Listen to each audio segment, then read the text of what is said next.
So as we've begun this new year, we have been following the development, the emergence of Jesus' ministry, and we started looking at his baptism, for in Mark it is the baptism of Jesus that launches Jesus into his work. And in that baptism we saw how Jesus committed himself in solidarity with the people of Judea who were coming, feeling the weight of their sin and the need for transformation in their lives. And he places himself in the midst of that and goes down into the waters of baptism and comes out of those waters experiencing the powerful affirmation over his life. You are my beloved Son. I am pleased with you. And he takes that into himself and takes that out to the desert to integrate it into his life and to figure out what to do with this mighty message he's received. And he comes out of the desert and learns that his cousin John has been arrested and is in prison. And Jesus says, now is the time. And he takes up where John left off and begins to call his disciples into this ministry with him, as he begins to share the good news that he has heard from his Father. That we are beloved. That we are beloved children of God. And so Jesus goes into the synagogue in Capernaum, which is the town where his new disciples are from. And there in Capernaum, he goes to the synagogue and he spends some time teaching with folks. Now, Depending on how big the synagogue was and how many people were there, that could be a fairly informal situation that Jesus was in. But interestingly, Mark doesn't say a word to us about what Jesus teaches. Not a word. We don't know what he could have been teaching anything for all we know. But there was something about not what he taught, but how he taught that was radically different from the people of that community. Jesus taught as one with authority, is the way it's put. Authority not like the scribes or the teachers of the law. His authority was manifest in the way that he presented his teaching. What was it about Jesus that gave him a different authority? What is it for us that gives some people authority in the words that they speak over our lives or into our lives? Relationship is an important piece of that. Relationship is an important quality. People who we don't know, we don't often give the right to speak into our lives. But I think for Jesus, there are three things that just jump out, for me at least, about Jesus' life, about Jesus' way, that give authority to his words, and that I think can speak to us about what can give authority to our words and our lives as we deal with one another. And those three things are that Jesus was clear and secure in his identity. His identity was secure. Jesus was a man of integrity. He was a person of integrity. And he was a person of deep solidarity with others. And I want to look at each of those, especially as we encounter them in this particular situation. Jesus clearly comes into Capernaum with a fresh and powerful experience that confirms his identity as child of God, as Son of God. That is the single experience that shapes the way in which Jesus understands himself and the way in which Jesus projects himself into the world. And he does that not seeing himself as uniquely that, but as one who has experienced the truth about our relationship, our identity in God, that he wants others to experience and understand as well. You, I, everyone is child of God. You belong to God. You are part of God's family. And God's claiming of you has nothing to do with anything you have done or will do or won't do. God is claiming you by grace. By grace. You are beloved. That belovedness, that identity that is yours, is a powerful identity, an identity that doesn't separate you from others, but connects you to others. It gives you a place of identification with every other human being on this planet. It is an identity that wraps you and holds you and offers you to one another. And when we are secure in that identity, we don't need to be afraid of whatever others might say about us. In my emails right now, I've got a phrase from Richard Rohr that's part of my signature that says something to the effect of, the most important thing about me is that I am loved by God and cherished by God, not anything I have accomplished or failed to do. And people who either hate me or love me for the things I have done or not done have completely missed the most important thing about who I am. They love me for the wrong reasons, and they hate me for the wrong reasons. I am a child of God. That is my identity. Jesus, understanding that, wrapped in that identity, fresh from that experience, extends the power of that word to others. And the power of that word gives authority to his teaching. Second thing about Jesus, which this passage holds up very clearly, is that Jesus was a person of integrity. Now, in my head, integrity means words and actions are the same, are one. Words and actions come together. And when that is not true, our integrity is fractured. Our integrity is broken. And the trust that we need or desire from others is broken as well. Not permanently broken, but fractured, in need of repair. And Jesus was consistently, constantly, over and over again, a man whose words and actions were one. This passage is an example of that. He teaches with authority, and then that very authority that he taught with becomes manifest. His words become manifest as he claims authority over evil, as it presents itself in the form of this particular person who confronts him, who attacks him publicly in worship. Instead of attacking that, Jesus responds with compassion for the man, setting him free from the evil that trapped him. Now, we don't exactly know or understand what happened there.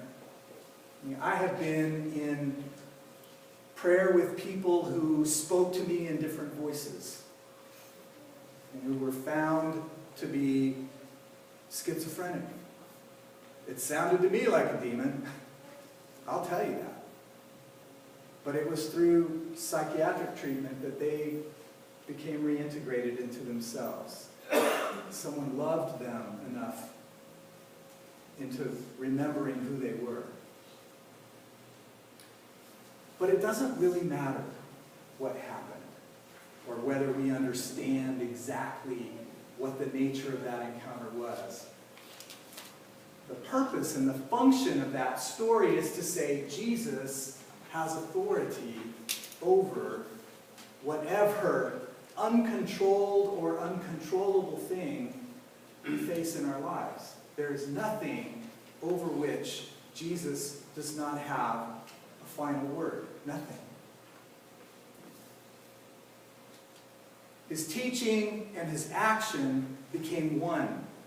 And the experience of that for the people of that synagogue in Capernaum was to go, oh my God, what is this? We have never seen anything as powerful, as true, as authoritative as what just happened here in our midst. Jesus' words and Jesus' actions become one in that moment. It doesn't just happen there. It happens over and over and over again. What Jesus teaches, what Jesus preaches, Jesus lives, Jesus does, Jesus embodies with the people around him. He embodies for them the same love that was embodied in his life when God spoke those words of belovedness of him. He extends that same belovedness to others. Jesus is a man with a clear identity and with the integrity of word and action joined as one. We too can learn from those two pieces, remembering who we are in God and remembering the importance of word and action coming together as one. But there's one other piece of Jesus that I think lends authority to his teaching, to his person. And that's his solidarity with others in their suffering. Jesus identifies with people in their pain. He doesn't distance himself from them. He walks right into the pain and looks for the way to be compassionate towards them. In the case of this man, he sets him free from whatever it is that has possessed him. And he gives him the opportunity to live unburdened for the first time. And God knows how long. Instead of attacking the man, he sets him free. He sets him free. We know the power of solidarity as well, and the power of solidarity to confer authority to someone else's words. When we're going through a painful time, whatever that painful time is, the loss of a job, the loss of a friend, the loss of a relationship, the loss of a loved one, the loss of a dream, the pain of disease, who are the people who can speak most helpfully to us? The ones who've walked that road. The ones who've known that pain. The ones who've felt that sorrow. The ones who've lived that grief. Those are the ones whose words carry weight, because their words are full of the solidarity of that experience of suffering and the wisdom that comes from having walked through it to the other side. This week, I receive on my phone this thing called Flipboard, which is like a scanned or sifted news stories from all over the world in different arenas. And one of the stories caught my attention this week. It was a story on forgiveness. And I noticed it. I read the first paragraph that started to describe a horrific murder, and I said, I can't read it right now, I'm going to wait, I'll get back to it. I got back to it this weekend, and I discovered to my surprise that the story was about a friend of mine. It was in the Atlantic Monthly, and it was about my friend Everett Worthington, who is a professor of psychology at UVA in Richmond, Virginia. Ev and his family sponsored or hosted the small group Bible study that Lodi and I met in for all the years that we were in seminary together. We gathered there regularly, we prayed together, we laughed together, we studied the Word together, and Ev was a professor of psychology, and I didn't know all of Ev's story until I read it here, not here, but in that Atlantic Monthly article. You see, years ago, Ev's mother, who was 79 years old, went to bed in her house, and as soon as she turned off the lights, an intruder who had been watching her house came into the house, broke in, and she got up to see what was going on, and she was attacked by the intruder, attacked with a crowbar. She was beaten to death, and then she was raped. 79 years old. The next day, Ev's brother came over to the house only to find his mom dead on the floor. And he called his brother, Ev, immediately, who came over, and they began to deal with the aftermath of this murder. Brutal murder. Well, Everett, being a Christian, had, in his research as a psychologist, begun to explore the value of forgiveness for people. Not just religiously, but just secularly, the value of forgiveness. And he'd been studying the importance of forgiveness, and now all of a sudden he was confronted with his mother's murder and rape. And he had to decide whether he would be a man of integrity, whose words and actions would come together or not. This was the litmus test for him. And he began to work very deliberately, very intentionally, because he knew from his research that if he didn't do this work, his life would be the worse for it. His life would be the worse for it. Not the intruder who has never been caught and never been tried. But his life would be the worse for it. And so he worked deliberately, intentionally to work through and to finally be able to forgive the man or the woman who committed this horrific act against his mother. And experienced the release of that forgiveness. And wrote about his experience. In part because of his writings then, he was invited by the South African Truth Commission as it was forming after apartheid came down to come and speak to them about forgiveness. And so this white man stood before these black Africans, South Africans, and began to talk to them about the importance and the value of forgiveness from his clinical research. And as he looked out upon them, he could see that they had no interest whatsoever in what he was saying. And so he stopped his presentation of all the data that he had amassed over his years of research, and he said, "Let me tell you my story." And he began to unpack the experience of his mother's brutal murder and rape, and his struggle to forgive, and the experience of freedom that that gave to him. Once they heard his story, their hearts and ears and minds were open to what he had to say, because they knew he had walked what they had walked. You see, solidarity in suffering opens the door. And that's what Jesus offers us. One who has walked through the sufferings that we face and come to the other side of them and offered forgiveness in the process. Even from the cross to the men who put the nails in his hands, Jesus says, "Forgive them, Father. They don't understand."